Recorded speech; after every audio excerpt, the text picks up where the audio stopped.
Astotara Sata Shri Srimad Divine Grace A.C. Bhaktivedanta Swami Maharaj Srila Prabhupada Ki Jai Ananta Koti Vaishnavrinda Ki Jai Namacharya Dasa Ki Jai Prem Se Ko Shri Krishna Prabhu Shri Advaita Gadadhar Shiva Sadhguru Bhaktarinda Ki Jai Samaveda Bhaktarinda Ki Jai Gaur Premananda All glories to the Assembly All glories to the Assembly All glories to the Assembly All glories to Shri Guru and Shri Guru All glories to Shri Prabhupada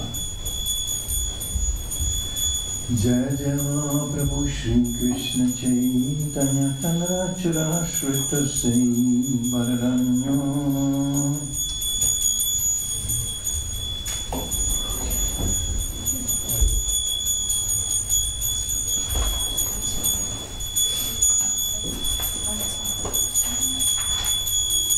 We start. 16. 16 and then we go to this one 21, yeah.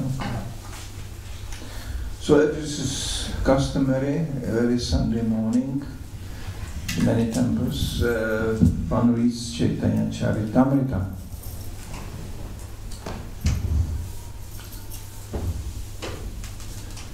I could explain something about the origin of Chaitanya Charitamrita in ISKCON, but that would be a lecture on its own. You cannot imagine the history how Chaitanya Charitamrita was produced, initiated by Srila Prabhupada and produced in a record time in a mood of an absolute marathon.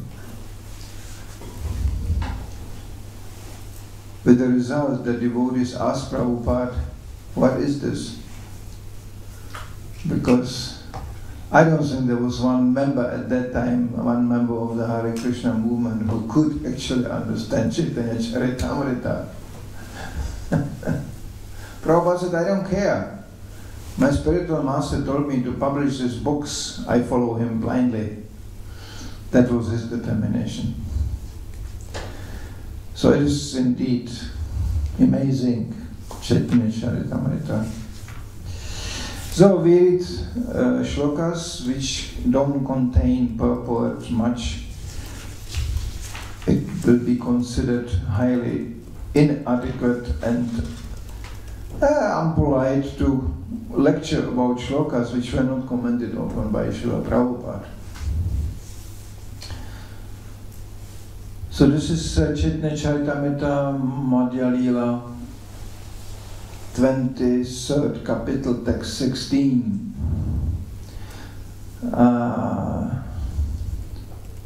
If there are some Bengali experts here, please forgive me. I am not the Bengali expert. Satam prasanga mama virya samvido bhavanti hrit karna rasanaya kataha Tach Josanat Ashvapavargavatmani Shradharatir Bhaktir Anukramishati. The spiritually powerful message of Godhead can be properly discussed only in a society of devotees, and it is greatly pleasing to hear in that association.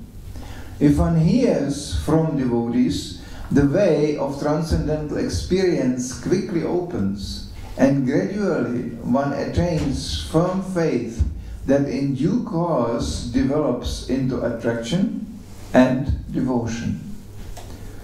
This is a quotation from Srimad Bhagavatam, from the 3rd canto, chapter 25, text 25. Text 17. Yanara hridaya ei bhavan kurahai tanate etikachihna sarvashastrakai. If one actually has the seed of transcendental emotion in his heart, the symptoms will be visible in his activities. That is the verdict of all revealed scriptures. Text 18 to 19.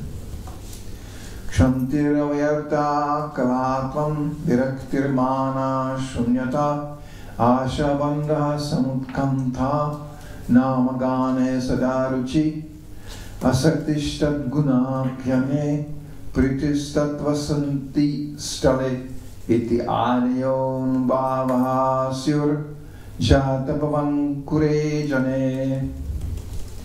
When the seed of ecstatic emotion for Krishna fructifies, the following 9 symptoms manifest in one's behavior. Forgiveness, concern that time should not be wasted. Detachment, absence of false prestige. Hope, eagerness, a taste for chanting the holy name of the Lord. Attachment to descriptions of the transcendental qualities of the Lord. And affection for those places where the Lord resides. That is, a temple or a holy place like Vrindavan. These are called all anubhava, subordinate signs of ecstatic emotion. They are visible in a person in whose heart the seed of love of God has begun to fructify. These 2 verses are found in a Bhakti Rasamrita Sindhu.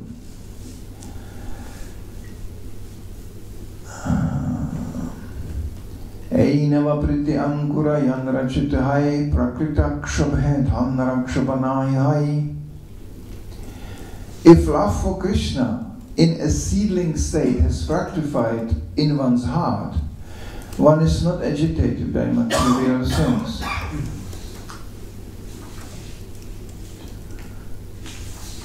So, this is now the shloka. Tam. Om Namo Bhagavate Vasudevaya. Om Namo Bhagavate Vasudevaya. Om Namo Bhagavate Vasudevaya. Om Namo Bhagavate Vasudevaya. So this is text 21. Tam Mupayatam Pratiyantu Vipra Ganga Cha Devi Dhrityachitam Ishe Dvijopashrishtaha Kuhakas Takshako Mam Dashatvalam Gayata Vishnugata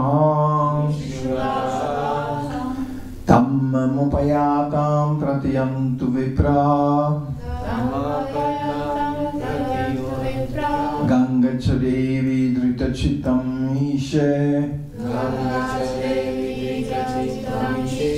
Dvichopa Shrishtaha Kuhakas Takshakova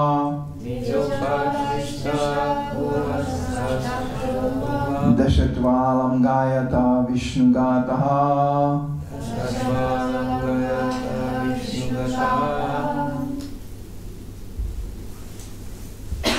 Tammapayatam Pratiyantu Vipra Tammupayatam Pratiyantu Vipra Gangacha Devi Dritachitamishe Gangacha Devi Dritachitam Ishe Dvijopashrishta Kuhata Kuhakas Takshakova Dvijopashrishtaha Kuhakas Takshakova Shadvalam Gayata Vishnugata Shashvalam Gayata Vishnugata. Ladies. Tammupayatam Pratiyantu Vipra Tammupayatam Pratiyantu Vipra Gangacha Devi Dritachitam Ishe Gangacha Devi Dritachitam Ishe Dvijopashrishta Kuhakas Takshakova Dvijopashrishtas Kuhakas Takshakova Dashatvalam Gayata Vishnugata Dashtvalam Gaya Vishnugataha Tammupayatam Pratiyantu Vipra Tammupayatam Pratiyantu Vipra Gangacha Devi Dritachitam Ishe Gangacha Devi Dritam Chitam Ishe Dvijopashrishta Kuvakastakshakova Dvichopa Kuvakastakshakova Dashatvalam Gayata Vishnugataha Dashatvalam Gayata Vishnugataha Tam Him Ma Me Upayatam Surrendered Pratyantu You may know Vipraha O Brahmanas Ganga Mother Ganges Cha and Devi the demigoddess Drita offered Chitam whose mind Ishe unto the Supreme Personality of Godhead Dvija Upashrishtaha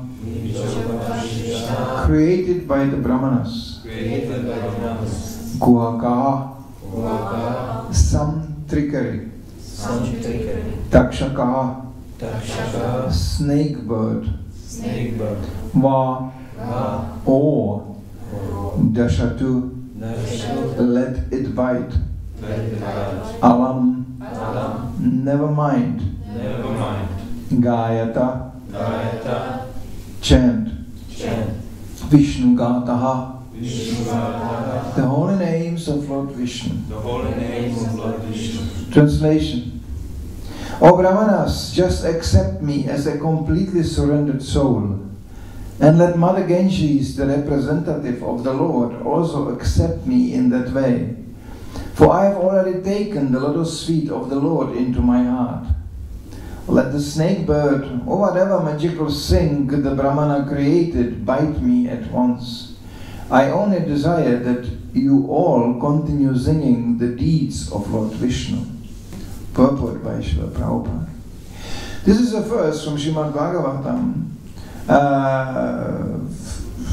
spoken by Maharaj Parikshit, while he was sitting on the bank of the Ganges, expecting to be bitten by a snake bird, summoned by the curse of a Brahmana boy named Shringi, who was the son of a great sage named Shanika. News of the curse was conveyed to the king, who prepared for his imminent death.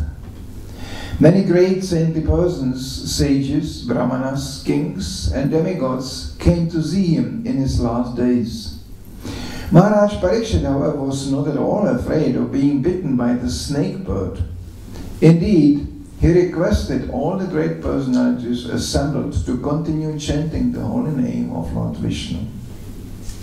Mam Vishnu Padaya Krishna Prastaya Buddha Srimate Bhaktivedanta Swami iti namne Namaste Saraswati Devam Gauravani Prachadna Nirvishesha Srimati Pashkati Darshan. So here we have an example of the topmost devotee facing death. This is normally a stage where most people become anxious, worried. There's an anxiety coming up. Sometimes I do scare guests in a Sunday feast.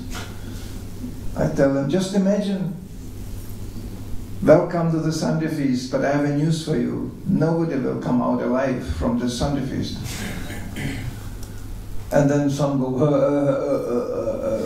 and you see the reaction is immediately there.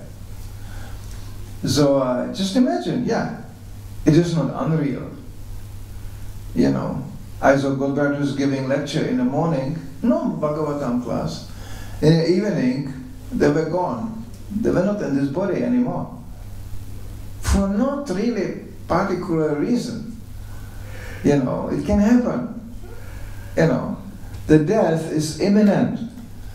All the time, present actually, there. Prabhupada was even more scary. He said, the child is born. It's a celebration, It's amazing. When a child is born, everybody goes, ah, ooh. Now, whoever was present at birth, and I was present at the birth of my daughter, knows this is not a funny thing. You know, it's quite ghastly, actually. And babies come out not with a big smile on their face usually. You know, I don't know why Krishna arranged it like that, but it is intense. Sometimes the mother's even saying, never again. It's such a, I cannot imagine what it is. As a man, you are completely out of it. So the man participation in the birth of a child is very minimal, I have to say. All the rest of the work and the burden goes to the lady. And how they do that, I don't know until today. I'm just amazed. Whenever I see a woman, you know, already before the baby is born, I go, how can they do that? Just imagine as a man, you wake up in the morning and say somebody's sitting in your stomach. And he grows, he eats you, and he kicks you too. You know, they can kick, you know. And, you know, I mean, the man will go crazy. He will go like, ah, you know. You have to be a woman to go, you know, the baby, ooh, you know.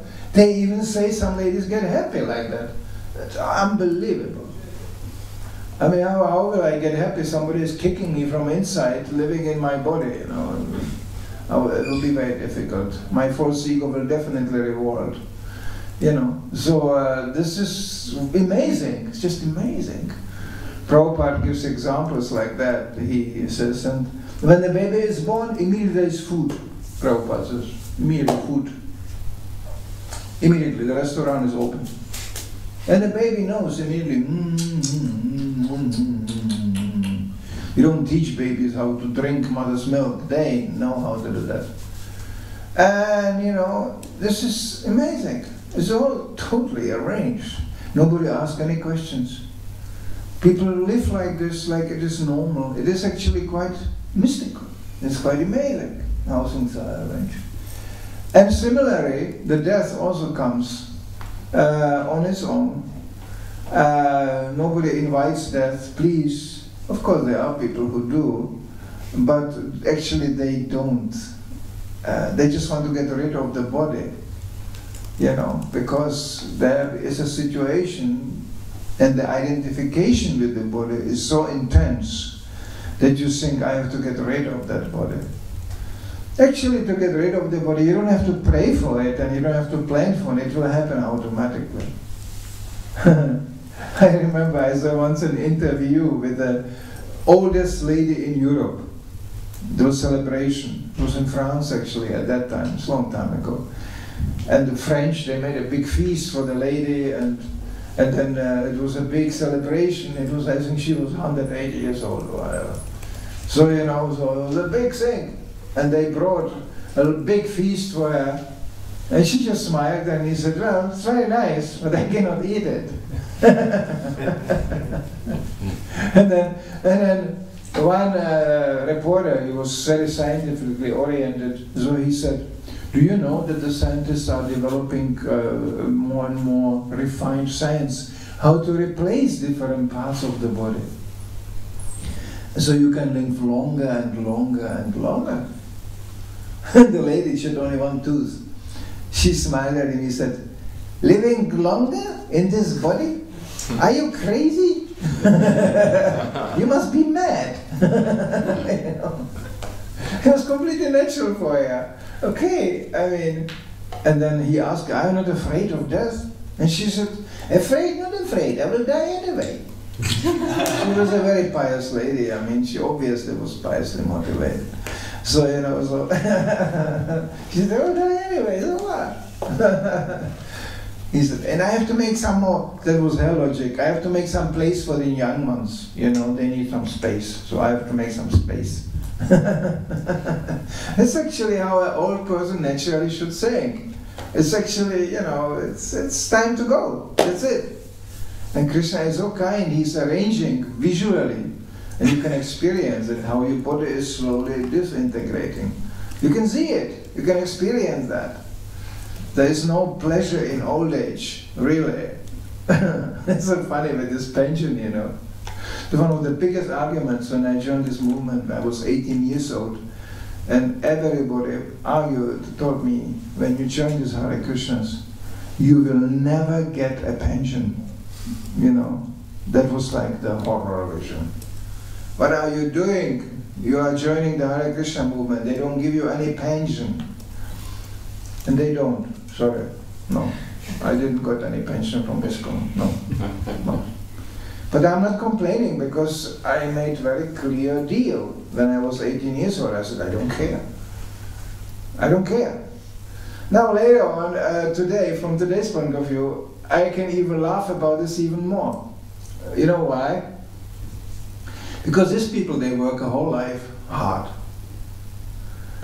Let's say they get a reasonable pension, they can live from that, which is not sure. You know? And now the time came, you don't have to go to work anymore. You can just enjoy. The question is, with what? With a body you used up while working for the pension, you know, expecting that then I will enjoy. And what you enjoy when you are, now they raise even the age. In a communistic days, can you imagine? The pension age was 50 years. That's relatively early. You can expect 50 years old person can still do, you know, some things. Now they raise the age to 65, 67. They plan 70 would be the best. Why? Because they know most of the people by that time are dead. You know? Why? Because they don't have any money anymore to pay for the pension. They spend it all. This is simple as that. So the cheating is all evident.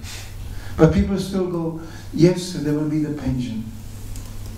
And you know what the biggest thing for pensioners? I never met too many happy pensioners in my life. I don't like pensioners, really.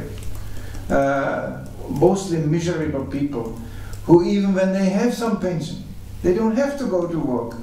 They don't know what to do. Suddenly there's, the whole life you were walking, Shudra, you know, walking, boop, boop, boop, and then no more job. What do you do with your time? They don't know. They sit and watch TV. Did you ever went to an old age home? I spent quite some time in an old age home visiting my father before he left the body. He was like 2-3 years in an old age home. Very fancy old age home. Very expensive old age home. You know how much you pay a month to sit in an old age home? He paid 2,500 euros a month. For what? By sitting in a room, actually he could hardly sit, he was in a wheelchair. He was 92 years old, you know. What do you enjoy when you are 92 years old? I don't give you any graphical details. It's quite disgusting. You know? And then what? It was really sad to do this. But if I would tell him, my dear father, please chant Hare Krishna, no. No. Yeah? I learned to deal with my father quite diplomatically. He was not abandoning me, which many fathers do when their children become devotees. He was not abandoning me, he was not rejecting me, but we had an agreement. I will not preach to you, you will not preach to me, okay? It was like, you know. So, still, just by my presence, he could become angry. Because we were living totally different lives, you know. What was kind of important to him still was not important to me at all. And that was really like this when I was 18 years old or 16 years old. Nothing changed. But I respected him. He was an amazingly honest person. There was no really much vanity in him. Even he was quite famous. You know, he was an artist. You know, the artist means usually there's a high level of vanity, narcissism, you know, all this. It was there somewhere, but not that much like in his in the normal artist community. And he was quite he was never lying, never cheating, never exploited others, never took. His karma was like one of my godbrothers who knows my lives very well. He told me he was a fallen Gandharva. So he had quite a life, a whole life. He could do what he really liked to do. It was just playing music. That's all. And he was well paid for that, and he became famous like that. So that was his karma, you know. And he was never chasing ladies, never being intoxicated, no smoking, no drinking, because it was disturbing his music. That was for him everything. Pure attachment, just, karma like this. And you just sit there and watch. Sometimes I thought how many fathers I probably had already in my previous lifetimes. Actually, if you would see the armies of mothers and fathers, yes, you wouldn't flip out so much about this one. It's just one of these, Sorry. But I know that the relationship can be positively or negatively very intense, yeah. Even devotees, I know, they still have sometimes very strong bonds to the parents. I was blessed, I never had it. We never had something to talk about, really. But I respected that more and more when I grew older. You have to become a parent to respect your parents, basically, more. Because then you realize what they went through. So then you become, it was an atmosphere of respect. That was good enough for me, But seeing somebody growing old without Krishna consciousness, gradually facing death, this is a catastrophe. You go in an old age home, that should be, I would say, part of the Bhakta program, Go in an old age home and see how hopeless these people live, hopeless lives with no hope. Nothing. There is nothing. Just the always predominant fear of death. This is somewhere there. Because they see, oh, the neighbor died. I experienced in an old age home, there was a lady which was so aggressive. They get very angry. Angry pensioners, that's really something. All the frustration comes out. Insulted everybody, insulting, and very aggressive. And next week I came, my father said, yeah, I asked him, where's the neighbor? And he said, no, she died. That was it. What a karma, you get angry even as death is looking at you. And you go, yeah. So can you imagine what you become next lifetime? Snake, that's a good thing. Snakes are like that. Even unprovoked, you just pass by a snake, it will raise the vet, just bite you. Or they become dogs, they bark with no cause, just, It's very, very funny. I don't want to go into details, but describe to you how different dogs are in different countries. Like in Sweden, no dogs are barking. They don't care. They're all Mayavadis. Somebody coming. And you go in Czech Republic, all the dogs are. That's the previous owners of the houses, And they go.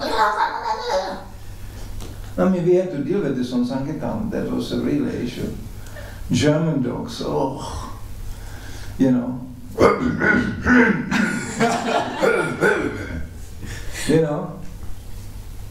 was very good at that. They would ask me, how do I do that? Because, you go to somebody to distribute a book in a house, but you have to come in the garden first. There's a little door. There's no bell even. The bell is on the house. Oh, how do you come in? So I had quite some good talk with the dogs. I can talk to any dog on the street. Tell him, oh, great dog. No, really.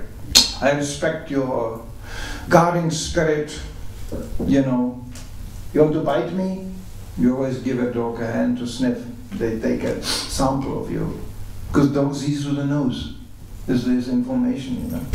They go, okay, I did my thing, I was barking, you respect me, you can come in. Sometimes the owners were flipping out, you know, they just ring the bell, they open the door, I was standing there with a book. And next to me was sitting the dog. They go, what happened? And they look at the dog, he said, what happened? Yesterday he bit the postman, you know. Yeah, heavy dog. And the dog was, okay, we have an agreement here, he can come in, you know. And they were thinking, how did you do that? And I said, it's all in the book, you know. This is all persons, there is a person inside, they understand that. Dogs are very personal.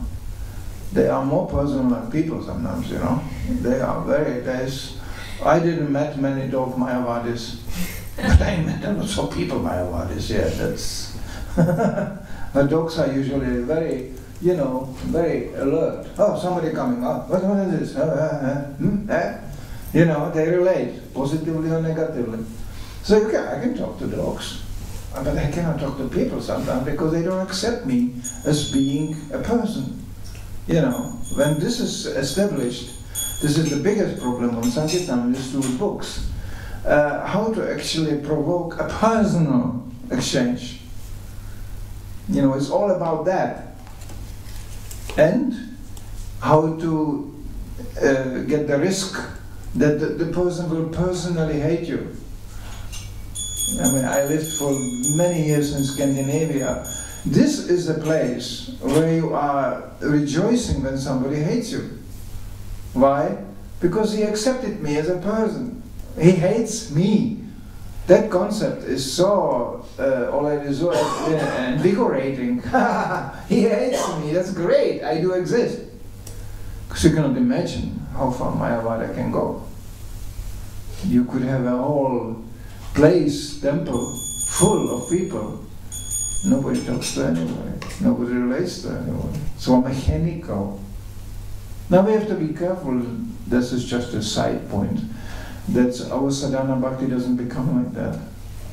You know, we are just sadhana bhakti gizmos, you know, yeah, mechanical, you know, performing, you know, Hare Krishna, Krishna, 16, you know, finished, you know, we perform our rituals, and then we go, you know, and therefore I rejoice to come to Italy, you know. Italy was a place I didn't met any Mayavadis really. Maybe it's not so deep, the exchanges, could be, but they all say something. In Italy I asked them what is, oh, I like the language, I would like to learn it. They said, you can learn it, but the most important thing is your expression. And then you already have a half of the conversation done, you know? So they are very, you know,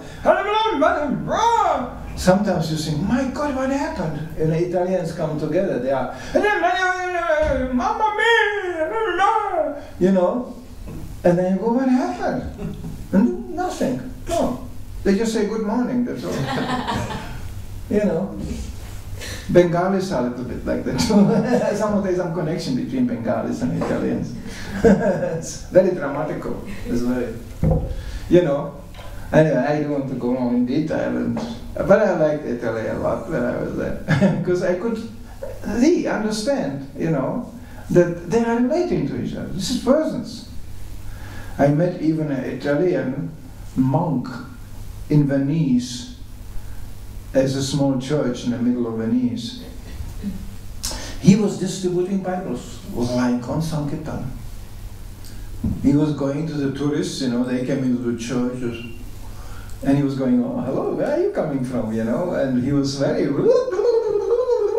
there's the Bible. And I was going, hey, the guy is on Sankirtan, you know? That you don't see in other churches, in other countries, you know. In most churches you go, there's nobody there. And if somebody comes, it's just, you know, you know, and he goes again, you know, he just doesn't care, you know. But the Italian church, even the monks are like this, you know, it's just like, you know, they're personal.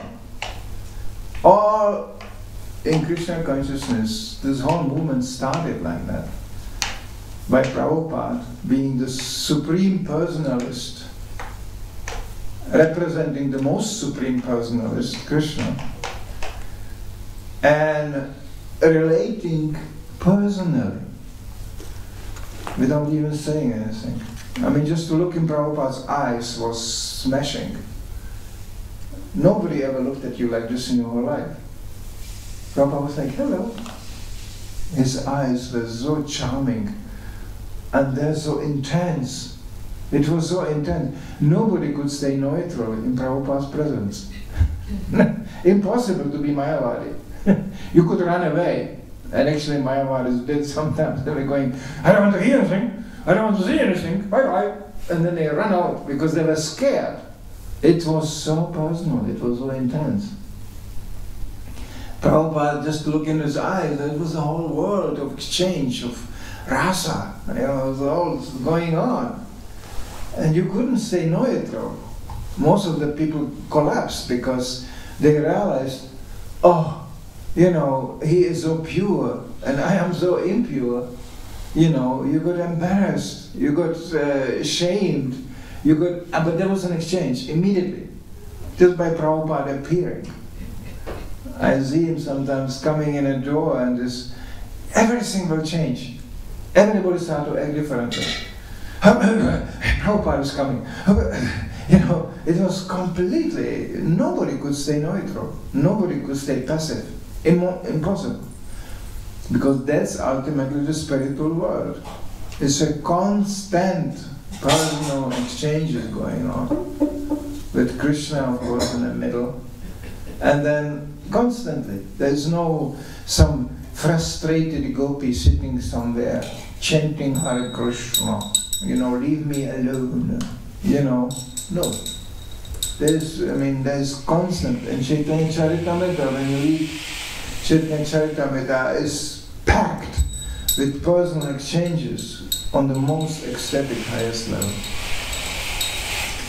So usually death is very instrumental because it, for a bias, or you could say normal, sane person, it becomes so evident how temporary things are. Bye-bye, I'm going. You know, if somebody tells you, tomorrow you go and you will never come back again to this place, maybe you start to see things a bit differently.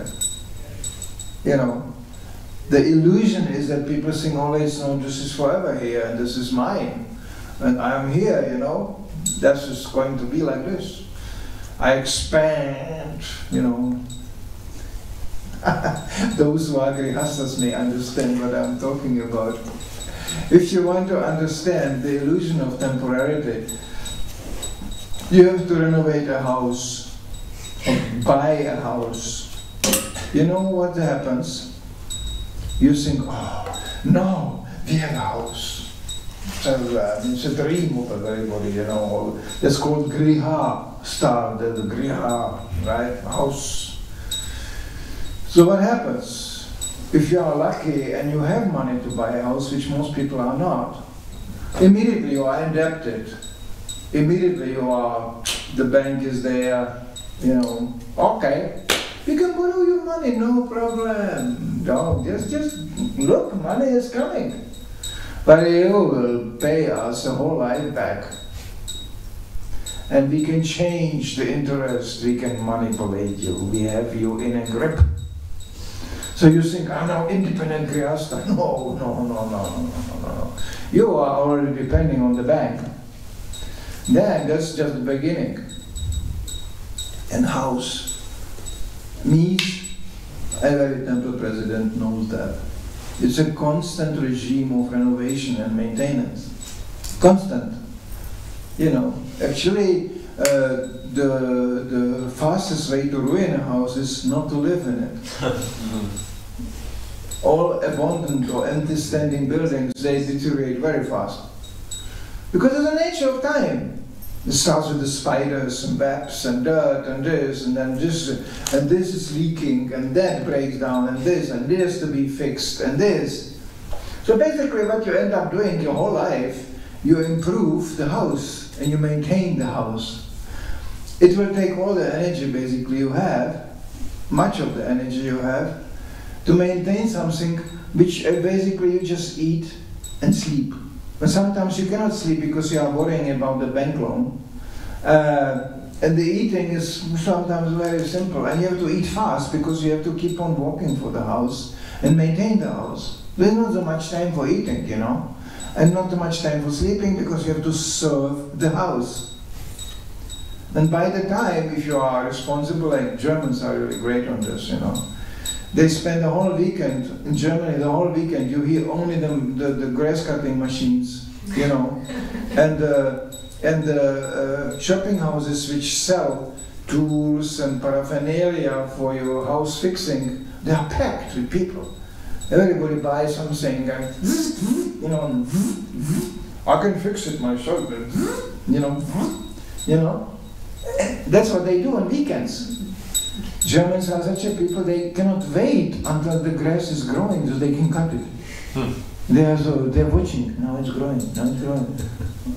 When you open a garage from a German house, it's like a tool shop, it's like an army equipment, you know, with machines, and they have machines for snow, they have machines for this, and then and they drive around, you know, a little tractor here, a little machine here. It all costs money, you have to work for it. So by the time you nicely maintain the house, you die in it. At the end, the coffin goes out, you know, and they drive the coffin away, and that was it. The house will stay, you will go. So anybody who has common sense thinks, that's all. I have to have spending whole life like this. And what will happen to the house? Usually they always think the children. Nowadays, the children will sell the house and spend all the money. Or they will ruin the house, maybe. If they are reasonable, they will also do the same what you have done, work for the house and die in it. So that's what you develop the vision on Sankirtan. You just see these houses basically as enlarged coffins. The people are already dying in it while they are alive. Like this house existed before it became even a temple. There was somebody here, somebody was living, I don't know the history, but somebody who was really making it. There was an important person in Zurich, Switzerland, good quality, you know, very good. And then he died, he's out, finished, we don't even know who it is, it's gone. And there's a temple coming and temple going too. You know, that's not very nice to see, but it even that can happen. Because it's made from bricks, it's made from materials which are deteriorating. This is what I used to be manager for a long time. So manager means basically what you do, it's just you don't do it for yourself, but you do it for 40 people. I had 45 devotees in the temple. That keeps you busy quite the whole day. You have to like it. Actually, I like that. I have a little bit nostalgic memories on that. It was madness, pure madness, from the morning to the evening. It's just a conceited, when I see a temple president today, I immediately pay dandavat. Because I remember, temple president, it's craziness, it's madness. People bring only problems. Nobody brings some inspiring thing to you. Oh, so nice you are doing here. And they go, no, we have a problem. I have a problem. You know, mental problems, physical problems, construction problems, financial problems, all kinds of problems. Quite mundane things, actually. But you do it for Krishna, so you kind of have to convince yourself, no, this is for in a line of duty for Krishna. But I met many temple presidents, after some years, they go like, that's it? I'm the whole day just cleaning up here, and at the end there's still somebody complaining. You know, this is like not very encouraging, you know. I'm a temple president, I found them again on the street distributing books, because they're saying, oh, this is fun, you know. I give somebody a book, he takes a book, that's a nice thing. He took a book, he's happy, I'm happy. Temple president, I go in a temple and I become very quickly unhappy. So all glories to whoever picks up that service. You know, you have to, Prabhupada gave example once. He said, you have to become like iron and you will go through fire. And on the other side, you come out like steel. You have to go through this. And you have to have a nature for that. I saw Brahminical persons, they are wonderful temple presidents, but everything is quite mismanaged. They are going, the Shastra says, and they want to go, but there's a garbage here. You know, and they go, yes, according to the Shastra, the garbage is not good. And that's it. You know, it's not really a Brahminical business, temple president. You have to go and clean the garbage. And if nobody is there, do it yourself. Actually, I was in Sweden, temple president, which basically means you do everything yourself. You know. So, we had a whole yatra imported. Our GBC was very pragmatic. He said, well, once he told me, I'm getting doubts. I think Swedish people cannot go along back to Godhead. Then he was in charge, you know. Yeah. So he imported me too. I got cheated. I came to, he called me, I want to speak to you. He didn't say about what. And I drove from Germany to Sweden, and they took my car away, and he said, I want you to stay here. I was going, Sweden? No! What? The north. I always want to go to the south. Even as a Kami, I was more attracted to go south, to the you know, pathetic Italians or hysterical Latinos or whatever, I don't care. But, you know, I said, this is a life. You know, this is actually the people I like. North. This was for me like, you know, everybody's like on remote batteries, you know. I just, I don't know, you know. And actually it is like that. And I don't want to insult here some Nordic nations, but Prabhupada came out of the airplane in Stockholm and he said it's going to be very difficult to make devotees here. He was 5 minutes in that country. And normally he was very optimistic and this, but he said, I got compensated because my GBC told me, I was there for 25 years. So, and he told me, whoever preaches here gets 1,000 times more mercy like anywhere else. So I felt like, okay, I like these catastrophic situations, and I don't like to go to places where things are coming kind of more easy, you know. I like more the heavy stuff. So you have to have a nature for that. I had visiting godbrothers in Stockholm. They saw me standing there in the middle of this insanity because we had a restaurant, we had a shop, we had a temple to run, you know, all at once. Yeah, the restaurant was just next door. So it was like crazy, you know. So, and they, I was standing there, and the devotee just running. It was just running all day. You know, restaurant. You know, restaurant is an uncompromising situation. It doesn't matter who is dying, we have to open 11 o'clock anyway. You know? And the machines are breaking down, and this and that, and you know, and the cook flips out, and this and that. I mean, I had a cook with a knife holding a Mataji on a wall, going, I told you, you have to cut the vegetables like that. They called me, even he flipped out. I was running in the kitchen, told him, get the knife out, put the knife down. And he was like, okay, And then I had to deal with a cook with a knife attacking Mataji in the kitchen in the morning. And things like that. I mean, I could tell you unlimited stories just from that part of my life, He became much better, actually. He cooled down quite a lot. He became actually a very nice cook. In the beginning, he didn't even know how to cook. We opened a restaurant with a cook who didn't know how to cook. But he loved cooking. But he didn't know.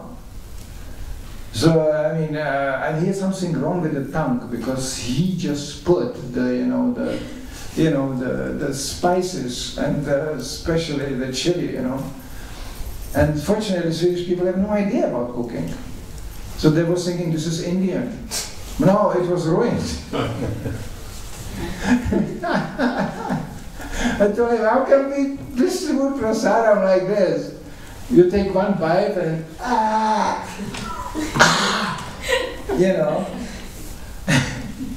I told him, we had always water, on the table, so people can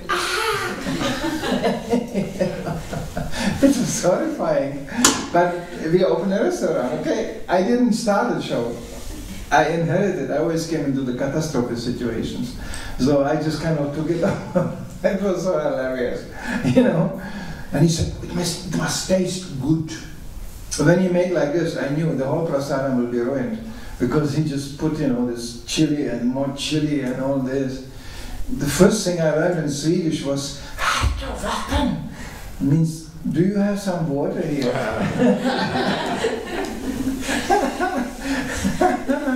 It was catastrophic. But he was very enthusiastic. And he learned very quickly. He became actually very reasonable cook. He became actually cooking Radhanesh later on in a restaurant, He became very good cook. He wrote his own cookbook. So, so that was the early days. And we struggled with this. So management is something which you do for Krishna, but you have to have a nature for that, and also you have to be very detached. You just do your duty. As Krishna is pointing out, this is how you address death. You do your duty, and you are not the results is not up to you. I am in charge for the result. You do your duty.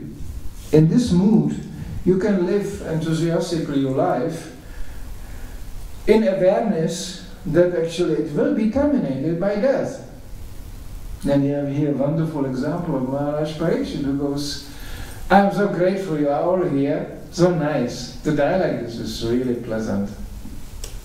With all the well-wishing, wonderful devotees being surrounded like that. And he knew, and he could, Prabhupada comments, he could have contradicted that cause, No, he said this is Krishna's arrangement, it was. Because without Parikshit dying, we wouldn't hear Bhagavatam today. It's as simple as that. So it was all arranged by Krishna, he knew that. So for him dying was like, especially conscious dying. There's different kinds of dying, where you die in shock, or you die in coma, completely, you have no control, you have no awareness. But Maharaj Parikshit was informed ahead, and he was fully aware that death is coming. So, and even it was for those actually around him was more traumatic as for him himself. Because he thought, he was a pure devotee, he just knew that is coming, that's it. This was one of the shortest and most powerful lectures Prabhupada ever gave. Even when he was lying on his deathbed, practically leaving the body, the devotees around standing were moaning already, and they were horrified. Prabhupada opened his eyes, and suddenly, in the middle of the silence, he said, and don't think this will not happen to you. Very powerful lecture. Very convincing. And everybody knew, oh yeah, I will also one day lie like this. Nobody dies in a standing position, I have to lie down and it will be over. No control whatsoever. The only thing you can do, total dependency on Krishna. And that we are exercising now. Even we all have a little bit the idea that, yeah, today I will do it, yeah. Here I go, yeah. This is needed. So we get some optimism to survive in this body. But we all guess, and we are trained to understand it will be sooner or later over, finished. Already in this temple room there were devotees sitting who are dead by now. They left the body, that's all. And I tell you, it's not the worst. The worst is to leave Krishna consciousness. That's really bad. You are dead alive. That's actually what happens. You are still breathing, but with no Krishna consciousness. Oh, this is really catastrophic. You're just wasting your time and accumulating more bad karma. Whereby to die consciously in Krishna consciousness, I always quote the example of one Mataji, I forgot the name in Italy. I don't know if she's still alive even, that's quite some years ago. But she was diagnosed with a cancer, you know. She went to the doctor and she said, I have some problem here. He said, oh, I have some very bad news for you. This is cancer. And quite advanced stage, you will soon die. You know what she did? She smiled at him and she said, I have some news for you too. You'll die too. He was so shocked. He said, no, she didn't understand, you will die. She said, no, you didn't understand that you will die. And she was preaching to him. The doctor was shocked, he never had a patient like this. You know? And you know what happened? She didn't die. The cancer retreated and she was cured. That's the news I got later on. So, but I like that story because it was, I could picture that. I was shocked that doctor. Doctors are funny people. Even they see every day the nature of the body. They operate and they cut and they sew it together and all this. Still, they don't get it, you know. It's quite amazing how illusion works. They know it theoretically. This is just a box, you know. But somehow, I saw it. One of the friends of my father was a chief of a hospital. He was a very nice man, actually. So I was a young boy still, and I can remember when I was going with my father to the hospital, visiting him, and he was always complaining about the young doctors, how they are flirting with the nurses, you know, and things like that.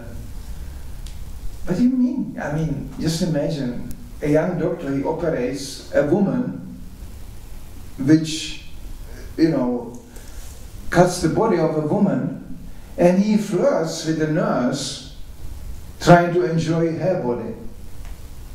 I mean, what an illusion.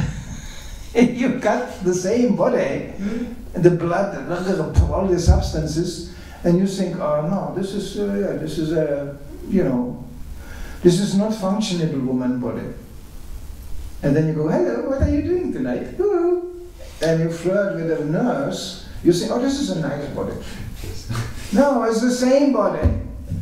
You cut a little piece, it all comes out, you know. You know the story of a liquid beauty, you know, that this.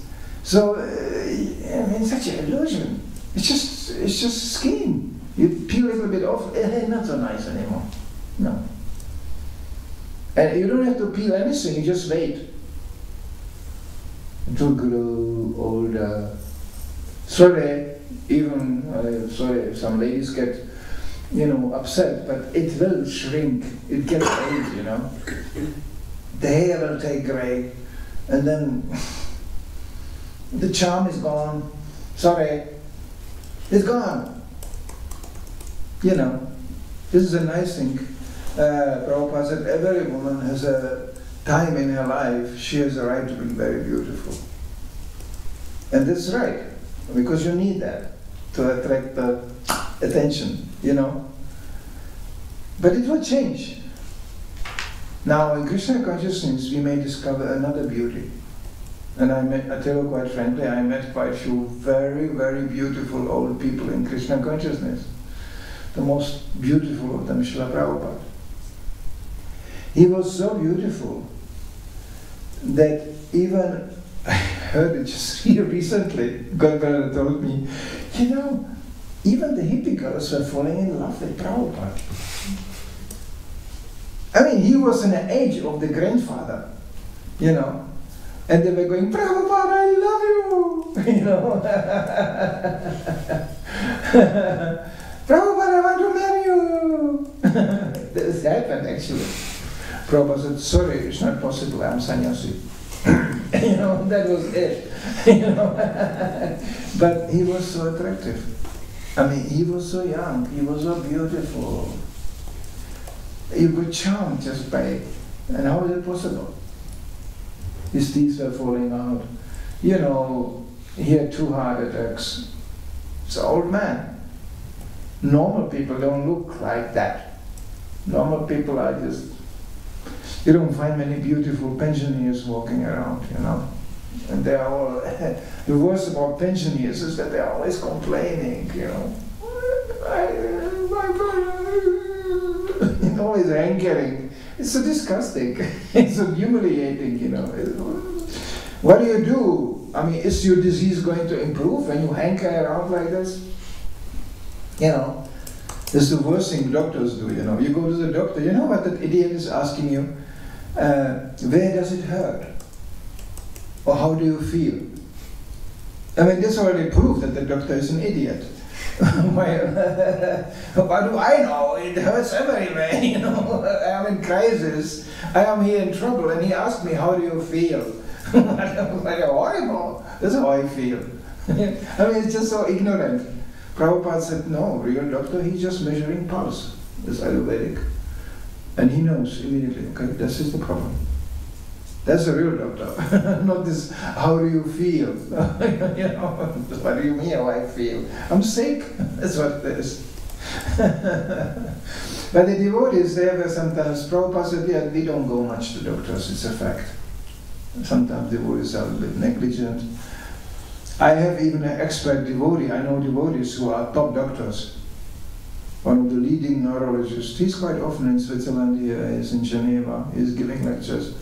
One of the top neurologist in Europe. Very nice devotee, an older man. He gave me a very valuable advice. He said, you go to the doctors only in a state of total crisis or prolonged difficulties. Otherwise, avoid them. Don't go there for some routine check and this. They will always find something. Because he said, they're like fire brigade, they are trained. Fire brigade is always the fire, okay? Where's the fire? They always look for fire. So the doctors, they will always find something, because the body actually, there's always some disease somewhere. So they will find it, and they go, this is serious?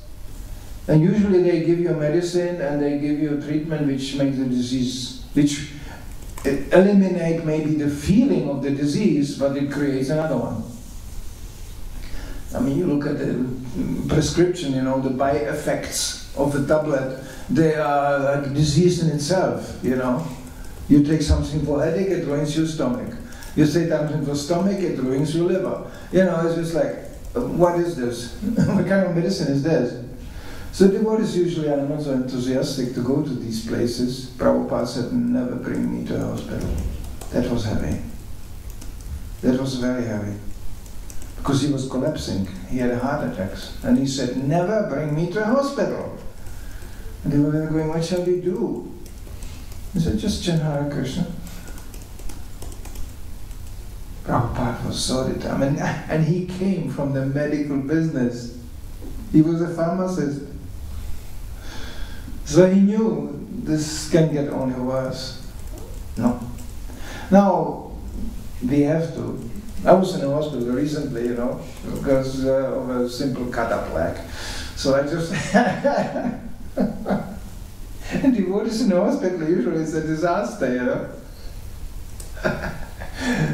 The man, he was good. He was an expert. They are good on sewing things together, or glow, you know, like physical, real stuff, they can do. It's like a machine, you know, they're like car mechanicians. So they go, okay, they fix it like screw this and just fix that, you know, that they can do. And while he was sewing this song, cut like a sewing machine, I was laughing, you know.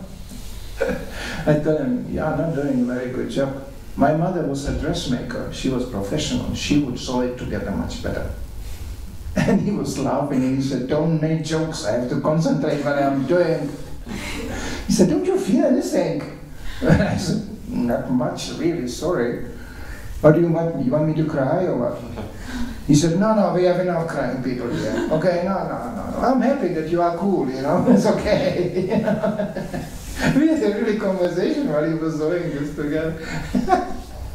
It was really just, what can you do with that? Nothing. It's a testimony of my own stupidity. That's all.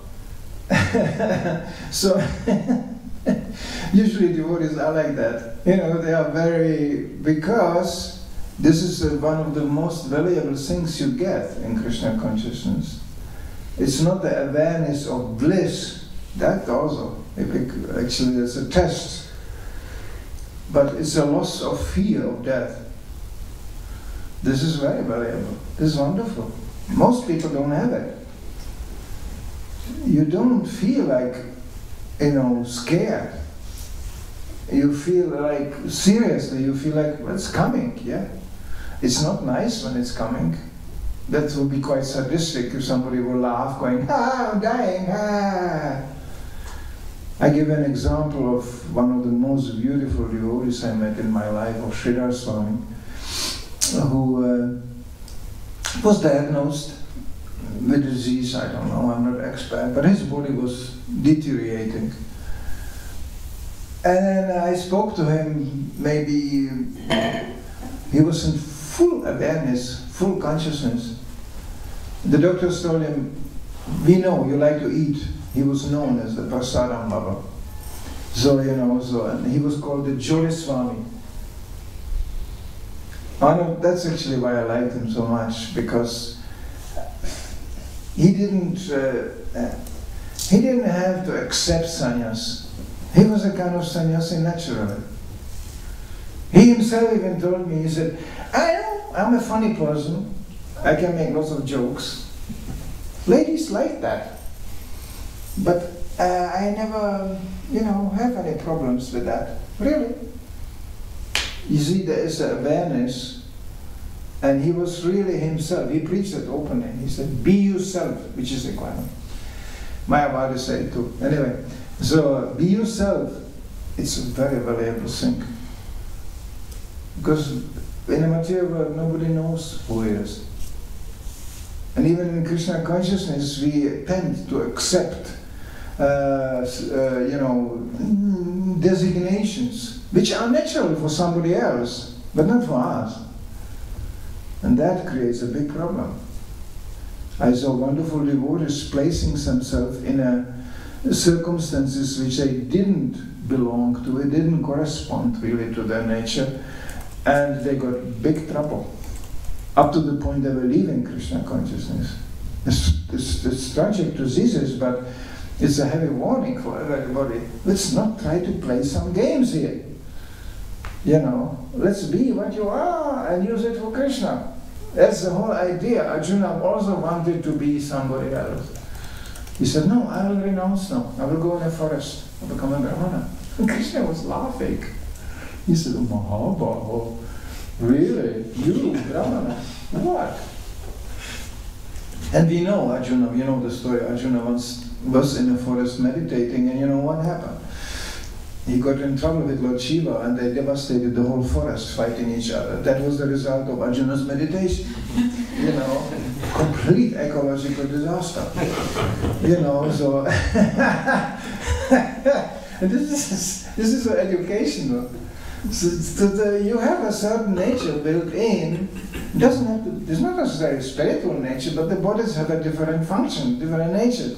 So why not just use it instead of trying to change it? You will not be able to change it. Impossible. Material nature is uncompromising.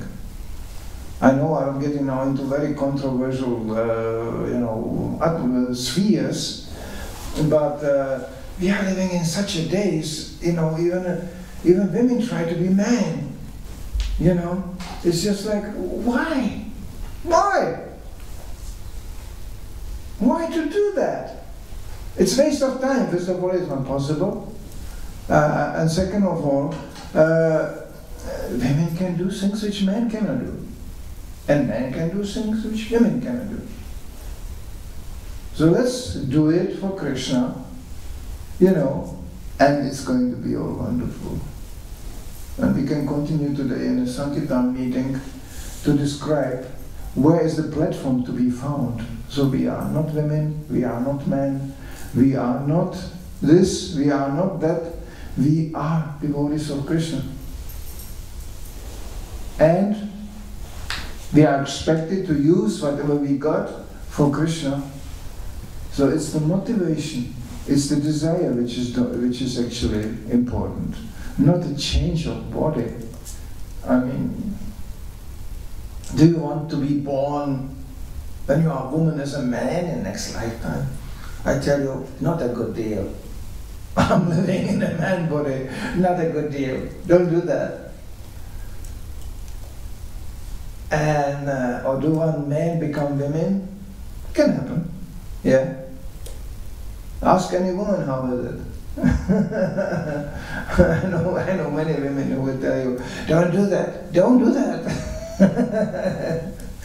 So any material body is a bad deal. That's the message we got from Prabhupada. But he gave us a platform, we can meet outside, we can meet on a transcendental platform. And that's in a frame of devotional service. And actually when you see the problems sometimes being discussed and the issues coming up, they are all of bodily nature. They're actually originating from bodily problems.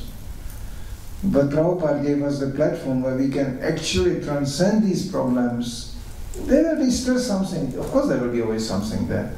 But we can meet in Krishna consciousness, meet in Kirtan, meet on Sankirtan, meet in service, and not be this body. It's a wonderful thing. When I look at the altar, especially Zurich is known here for very high puja standards. It's obvious. I'm not a pujari. I am not authorized to make some judgments here, but it's obvious that the puja here is really wonderfully done. And so you don't see, it's a female pujari, male pujari, or whatever. You just see the deities and you see, oh, there was just a wonderful pujari here. That's all. Everything is done here in a personal way. We are all servants. And Krishna doesn't specify what kind of servant. He doesn't even say, only this bodhit servant can come to me. You have to have that body. This was the fall down of the Brahminical culture. That they institutionalized that, no, you have to be born as Brahmana in this Brahminical family, then you have a chance to go back home, back to Godhead. So how revolutionary was Bhaktisiddhanta Maharaj, Bhaktivinoda, Prabhupada, who started to initiate Matajis, who started to open doors for people. Bhaktisiddhanta Maharaj had even German disciples. Actually, I met one. I met Prabhupada, got married in Germany. Quite amazing. And he accepted disciples from various nations, various bodhisattvas, and Prabhupada had to fight this because he got himself criticized. He's ruining the Vedic culture, by accepting these mlekshas, yeah. And Prabhupada said, what Vedic culture? Where do you have a Vedic culture? Show me a Vedic culture. He said, it's all finished here. That was his argument. He said, and look at these people. They come out of nowhere and they surrender their whole lives like this. And when Prabhupada arrived first time in India, and I still remember that time, I was not there first time, but I came relatively at the early stage of ISKCON in India. I mean, the Indians were shocked. They never saw a white devotee. You know, I remember in Vrindavan, we came out of the bus, young brahmacharis, you know, because we were in saffron, you know, and the Vrijvasis were paying dandavats in the dust immediately when they saw us. We were falling just in dust immediately. They thought, this is like demigods, you know, this is unbelievable, you know. How is that possible? When they saw the Harinams we did in Vrindavan, that was shocking. Nobody ever saw anything like this. You know, it's a big pile. We had, well, generally the ISKCON Mayapur Vrindavan festival, it was very organized. 2 weeks Mayapur, 2 weeks Vrindavan, and you go back to your service. There was not much roaming around and, you know, independent walking around. That's an issue, I don't want to get into that, but you can get lots of trouble out of it, by the way. Anyway, so it was organized like this. You know, so Indians never saw, you know, Harinam was 300 devotees usually. That was the whole ISKCON coming together. Mayapur, there was like 500 devotees. That was big, you know.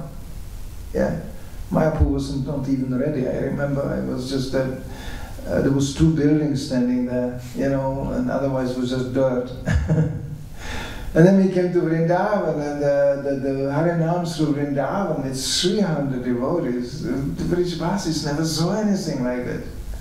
And then all American, you know, from all nations, yeah, they never saw American Matajis dancing in a kirtan. You know, Indian Matajis don't dance like that usually, you know, they're like in the back, and they were like, oh, Hare Krishna, you know, Hare Rama, you know, and then came the American Matas, you know. You know. Just 2 years ago, still sitting on a horse with a gun in a desert of Texas. And she put the gun down, parked the horse, and joined the Hare Krishna. What do you expect? I mean, you know. And you have these packaged in saris, and they go, Hare Ba, Hare Ba. The Indians were like. Then we were always going on these parikramas, very well organized. And we always came to the holy kunds, you know, to the lakes. It was very refreshing to take bath. It was strictly divided. There was a heavy culture. There was like Matajis one side, Prabhus another side. Yeah, but Indians never saw Matajis swimming. Indians actually, I don't know today, but nobody in India knew even how to swim. They don't know how to swim. They go, you know. They don't know. And I remember, with Sridhar Swami, he was the leader. When Sridhar Swami was the leader, everybody was going on parikrama. He knew this is going to be fun. So he put us, it was in the Radha Kund, something like this. It was a kund which was like a swimming pool, big, square, like this.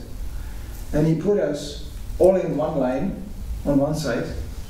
Brahmacharis here, Matajis in the back. And then with the danda, it was like the starting shot. When he put the danda down, then everybody had to cross, you know, to the other side. Let's see who is the fastest. I'm not a sportsman, so I was not really in it much. I was swimming, you know, but I saw first I saw was the Indian Matajis, you know, coming washing laundry, you know. They just dropped the baskets. they couldn't understand anything. And then, you know who was winning that race? I remember that. It was one Mataji from Australia, in butterfly style. She was just across the kund, you know. I remember the faces of this Indian Mataji, they were like, Acha. Yeah. I couldn't understand anything. Mataji's flying around butterfly style, you know. You know. So it was actually quite transcendental. We were all, each single member of that parikrama knew he will go back to his country and preach. That was the mood. India was something you go, you get inspired, you go back and preach. You know. So that preaching mood, I'm a little bit going ahead with this, but That has to be there. This is the mood of Srila Prabhupada's movement. If we don't preach, now I will say something really heavy, you become a quarreling Sahajiyas. That's what it is. Suddenly there'll be so many difficulties. And Prabhu, how do you chant? And this and that. And he's a Brahmana. And there will be so many tensions coming up. We had such a tensions. I know in 50 years I witnessed something in the last 50 years. And I am grateful to my authorities who had one solution always. Let's go on Sankirtan, let's preach.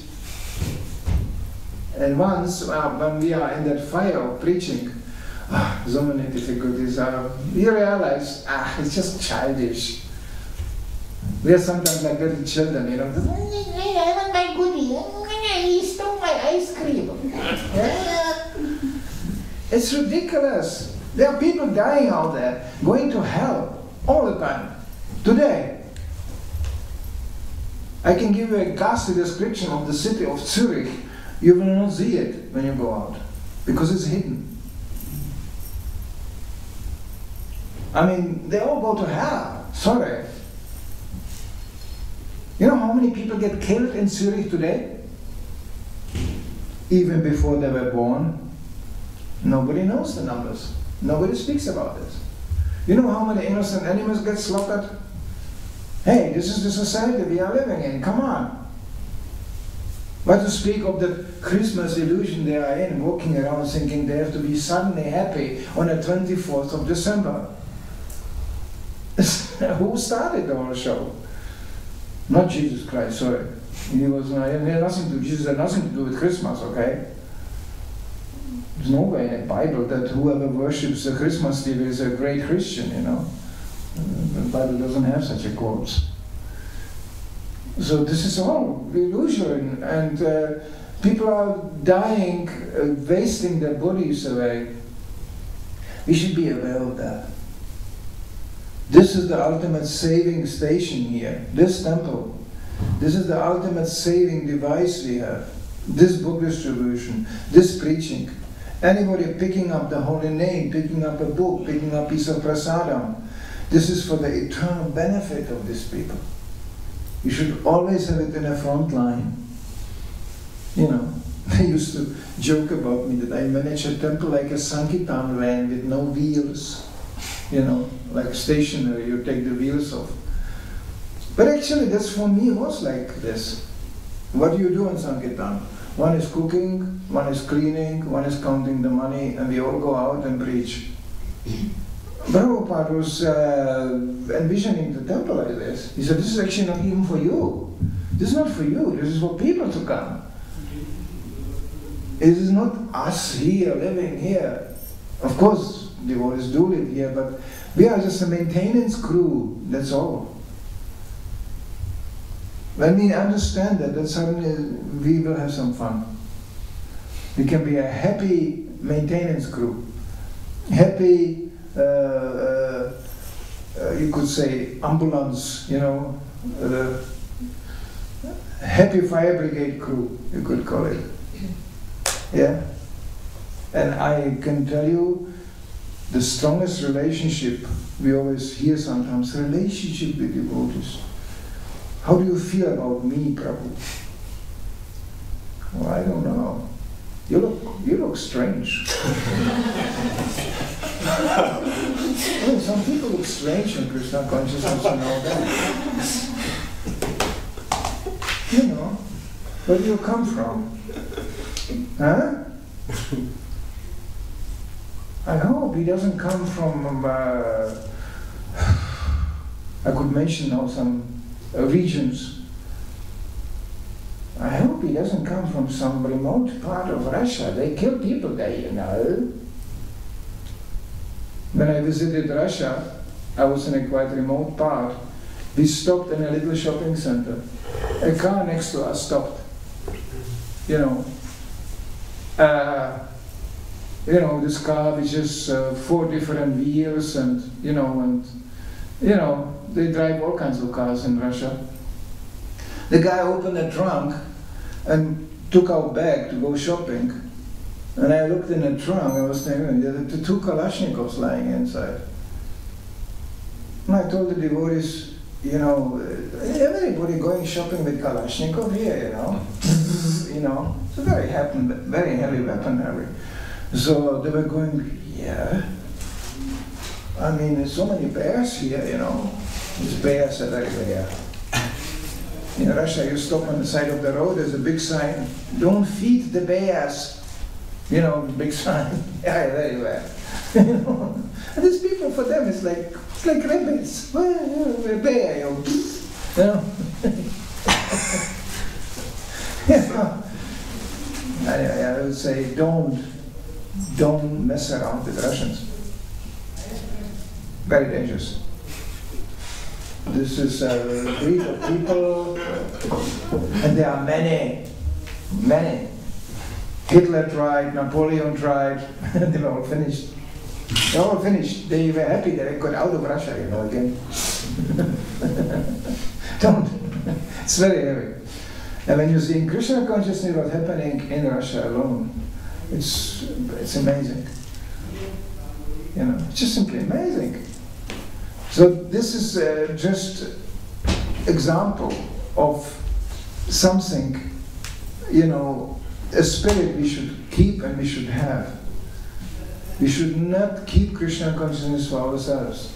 We should always be prepared to give it to others. And the wonderful logic, this is established in Chaitanya Charitamrita. When Panchatattva went out spreading Krishna consciousness, they emptied out the storehouse of love of Godhead. Emptied out, nothing left. The same moment it was full again. This is spiritual logic. The more you give out, the more you will get. You can never go bankrupt in Krishna consciousness. The more you give, the more you get. And if you don't give, well, you will have little, not much. Not so much. But the more you give, the more you get. This was the example Prabhupada gave to us, who came from a hopeless situation in India.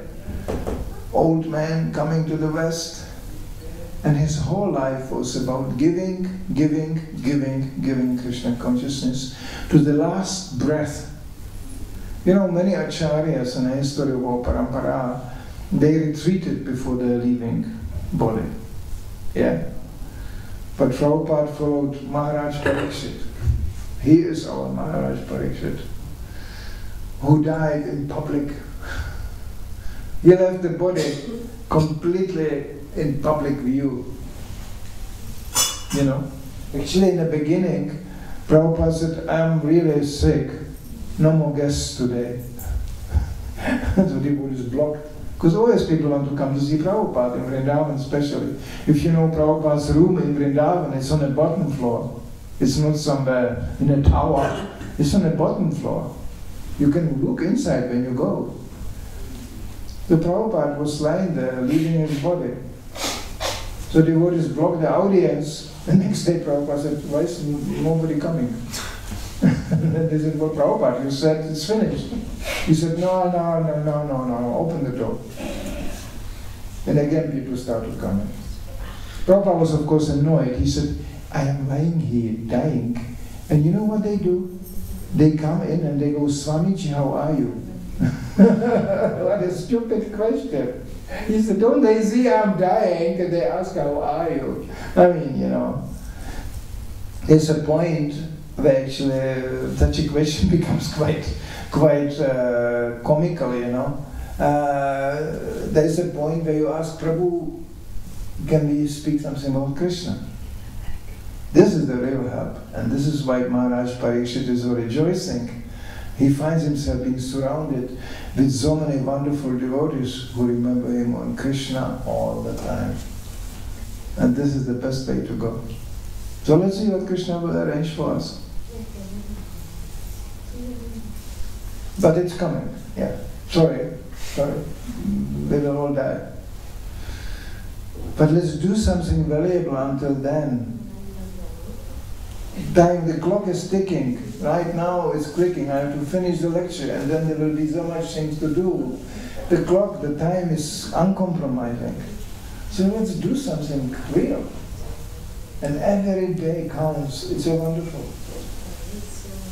Every little service you do here, every day is a valuable day.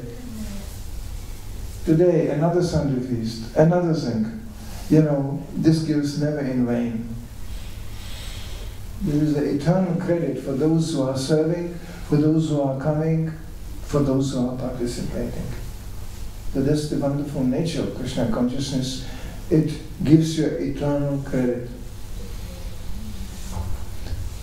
To finish, isn't it? There's the manager here. There's some urgent questions, or otherwise if somebody comes to the Sankirtan meeting, we can continue with something. It'd be nice, you can make it more interactive. Yeah? Okay? Srila Prabhupada ki Jai. His Grace Manidhara Prabhu ki Jai.